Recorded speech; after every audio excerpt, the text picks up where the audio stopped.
네, 진에어가 미국 국적인 조현민 전 대한항공 전무를 불법으로 등기 이사에 올려놔 논란이 됐었죠. 이에 대한 처리 방안을 놓고 고심하던 국토부가 청문 절차를 거쳐서 처분 결정을 내리겠다고 밝혔습니다. 네, 면허 취소 여부로 관심을 모았던 진에어의 운명이 또 한 번 연기가 됐는데요.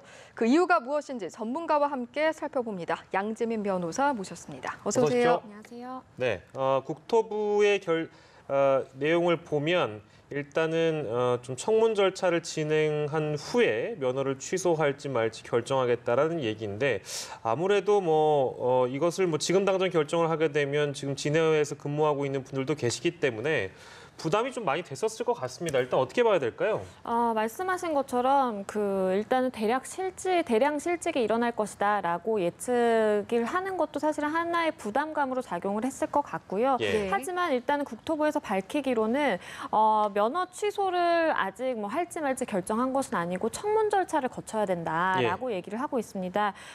왜냐하면 사실은 많은 사람들의 실직이 예상된 만큼 그 사람들을 이해관계자라고 본다라고 한다면 이해관계자들을 불러서 사실 얘기를 듣는 그 절차도 필요하고요. 예. 그렇기 때문에 사실은 국토부 입장에서 명확하게 이것을 법적으로 아무런 문제가 없이 만들어 놓고 결정을 내리겠다라는 의지가 확고하다고 보입니다. 왜냐하면 잘못 빈틈이 사실 있게 되면 어느 비난을 또 받을 수가 있기 때문에 네네. 그렇기 때문에 조금 더 확실히 한다라고 보면 되겠고요. 사실은 여러 가지 그러니까 법무법인 세 곳과 그리고 법률 법학 전문대학원의 교수들에게 그 법률 자문을 구한 적이 있습니다. 그랬을 때 사실 의견이 조금 엇갈렸거든요. 예. 법무법인도 두 곳에서는 면허 취소가 정당하다라고 했지만 한 곳에서는 이미 그 결격 사유가 사라졌기 때문에 면허 취소는 부당하다라는 의견이 나왔어요. 그래서 예. 그 부분에 있어서 국토부는 완전히 100% 확실하게 하고 짚고 넘어가겠다라는 의지로 보입니다. 예, 이제 몇 가지 절차들을 거치게 될 텐데 그럼 최종적으로 취소 여부는 언제쯤에 알 수 있게 되는 건가요? 이게 청문 절차를 거치겠다라고 한 이상 아마도 수개월 정도는 미뤄질 것 같습니다. 왜냐하면 청문 절차가 일반적으로 한 2, 3개월 정도 걸린다라고 보고 있고요. 예. 그 외에 이제 이해관계자 의견 청취도 거칠 것이다라고 했는데요. 예.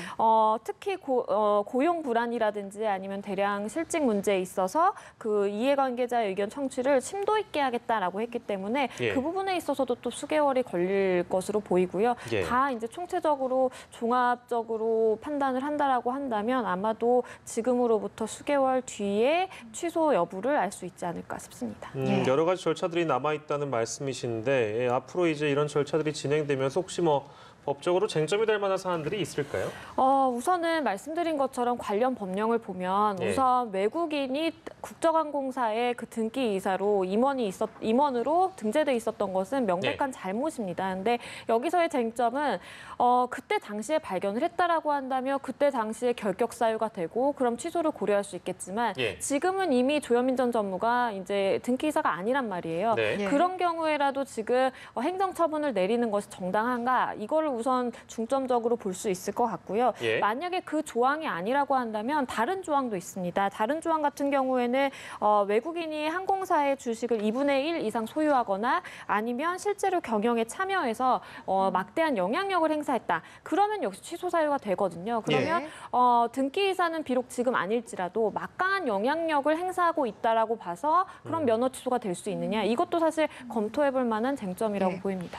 이 수개월의 시간이 이제 진에어 입장에서는 어느 정도 시간을 벌었다라고도 볼 수 있을까요? 그렇습니다. 사실 진에어 측은 만약에 지금 만약에 면허 취소가 된다라고 한다면 그거는 사실 막대한 기업적인 손해뿐만 아니라 기업 이미지도 굉장히 실추가 되는 것이고요. 그리고 어떻게 보면 좀 책임지고 있다라고 볼 수 있는 정말 1000여 명이 넘는 그 직원들과 협력업체까지 다 포함하면 10,000명이 이를 거라고 하잖아요. 예. 그런 사람들의 사실 실직을 불러일으켰다라는 원망을 들을 수 있었는데 어쨌든 결정이 난 건 아니지만 그 시기를 미뤘다는 점에 있어서 시간을 벌었다라고 볼 수 있겠고요. 그리고 그만큼 진에어는 사활을 걸고 청문 절차에서 본인들의 입장을 굉장히 효과적으로 피력하기 위해서 노력을 다할 것으로 보입니다. 네.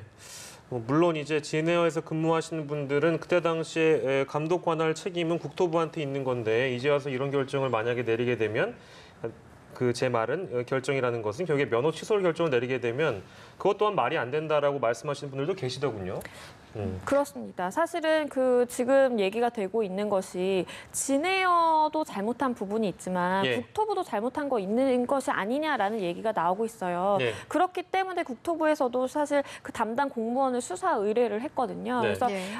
일단은 3명 정도를 수사 의뢰를 했습니다. 왜냐하면 이게 공소시효 문제도 있고 예. 2013년도에 그 업무를 담당했던 직원들은 지금 수사 의뢰를 하는 건 부적절하다라는 내부적인 판단이 있었기 때문에 예. 2016년도에 그 담당 업무를 했던 직원 3명을 수사 의뢰를 했고요. 예. 만약에 이게 정말 뭐 대한항공과의 유착 관계가 뭔가 밝혀진다라든지 예. 뭐 거대한 뇌물 스캔들로 발전될 가능성도 전혀 배제할 수는 없겠지만 그것이 아니라고 한다면 이제 본인들이 제대로 확인하지 않은 그런 직무유기를 했다라는 점에 대해서 예. 책임을 피하기는 어려울 것 같습니다. 예, 네. 알겠습니다.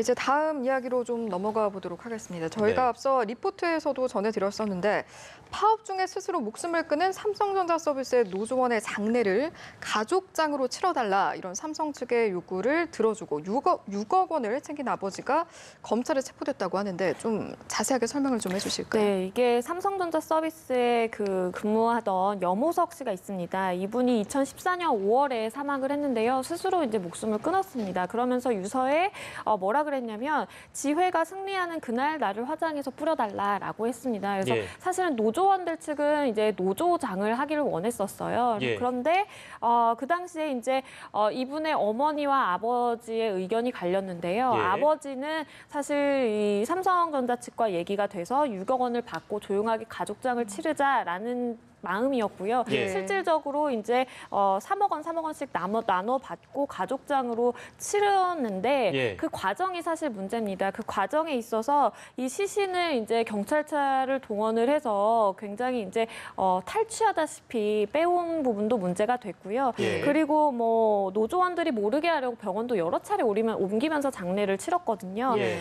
그러면서 사실 문제가 됐던 것이 노조원들이 결국에는 장례를 방해했다라는 혐의로 재판을 받게 됐는데 예. 거기에 이 아버지가 증인으로 서서 전혀 나는 삼성 쪽으로부터 돈을 받은 것이 없다. 예. 이 사람들이 정말 부당하게 내 아들의 장례를 방해한 것이다라고 증언을 했습니다. 그래서 예. 그 부분이 사실 지금 위증 아니냐라고 해서 논란이 되고 있습니다. 아, 위증 혐의를 적용해서 그러면 지금 이분을 체포한 거죠? 네, 그렇습니다. 사실 위증 혐의로 체포를 하는 것은 사실 좀 드뭅니다. 예. 그런데 이제 이 아버지가 그 당시에 워낙 그 사건 관련해서 노조원들이 재판을 받을 때 체포되고 뭐 인신이 구속된 노조원들도 상당했거든요. 근데 예. 그런 재판에 가서 이제 위증을 했다라는 혐의가 크게 작용을 해서 체포까지 된 것으로 보이고요. 예. 법원에서 사실 선서를 하고 이렇게 증언을 할 때는 거짓 진술을 하면 안 되는데 네. 이제 거짓 진술을 한 것이기 때문에 그 부분에 대해서는 또 처벌을 받을 것으로 보입니다. 처벌 수위는 어떻게 됩니까? 일단 법정형 같은 경우에는 5년 이하의 징역 또는 1,000만 원 이하의 벌금이라고 되어 있는데요. 예. 아직 체포만 된 것이고 구속이 된 거는 아닙니다. 그렇기 때문에 충분히 이제 체포가 시간이 끝나면 예. 나와서 불구속 상태로 이제 수사를 받다가 결국에는 이제 재판을 받을 수가 있는데요. 예. 뭐 만약에 동종 전과가 없고 초범이고 그리고 본인이 좀 반성하는 모습을 보인다라고 한다면 예. 충분히 뭐 벌금형 정도도 가능할 수 있을 것으로 보입니다. 예, 알겠습니다. 다음 이야기로 넘어가 보면 최근 제주도의 난민 사안이 이제 논란이 되고 있는데 정부가 대책을 좀 마련해서 내놓았는데 좀 관련 내용도 좀 짚어주시겠습니까? 네, 법무부가 그 제주 예멘 난민 조치 상황과 계획을 발표했는데요. 그 예. 내용을 보면 우선은 이제 법 개정을 통해서 난민 제도를 악용하는 사람들을 막겠다라는 내용이 주된 내용입니다. 그리고 지금 그 난민 심사를 하는 데 있어서 워낙 인력이 부족하기 때문에 예. 그 인력도 보강하겠다라고 밝혔는데요.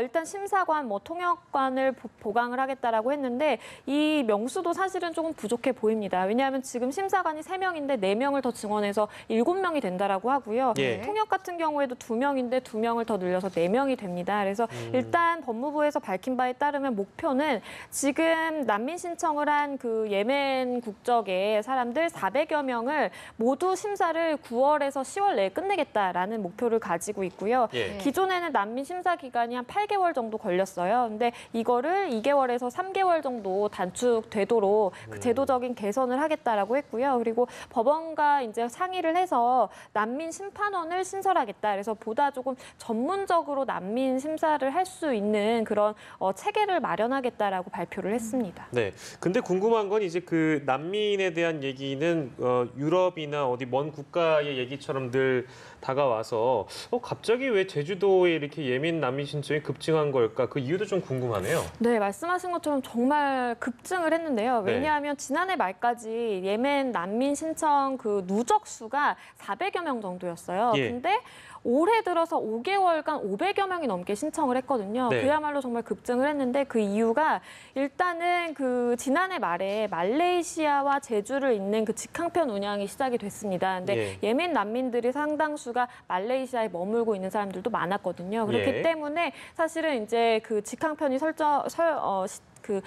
직항편이 생기게 된 점과 그리고 제주가 일단은 그 비자 없이 이제 관광객을 유치하겠다라는 목표를 가지고 무사증 입국 허가 제도를 운영을 하고 있었는데 그걸 사실 조금 이용했다라고 봐야 되겠죠. 그래서 워낙 지금 예멘 난민 신청자 수가 많다 보니까 사실은 지난 1월부터는 그 예멘 국가만을 대상으로 그 무사증 입국 허가를 불허했거든요. 그래서 체계적으로 조금 하나하나씩 해결해 나가고 있는 느낌은 있지만 워낙 우리나라도 난민으로 사실 문제를 겪은 바가 없기 때문에 조금은 허술해 보이는 측면이 있습니다. 말씀하신 것처럼 좀 사태를 수습하기 위해 나서고는 있지만 좀 이로 인한 갈등이 쉽게 풀리지는 않을 것 같은데요. 네, 그렇습니다. 사실은 지금 인도적인 차원에서는 우리가 난민을 수용하고 어쨌든 난민 심사를 거쳐서 정말 고국으로 돌아갈 수 없는 사람을 수용하는 것이 맞다라는 그런 대원칙에는 모두가 합의를 합니다. 그런데 이걸 악용하는 사람, 그러니까 말 그대로 정말 난민 심사를 하고 있는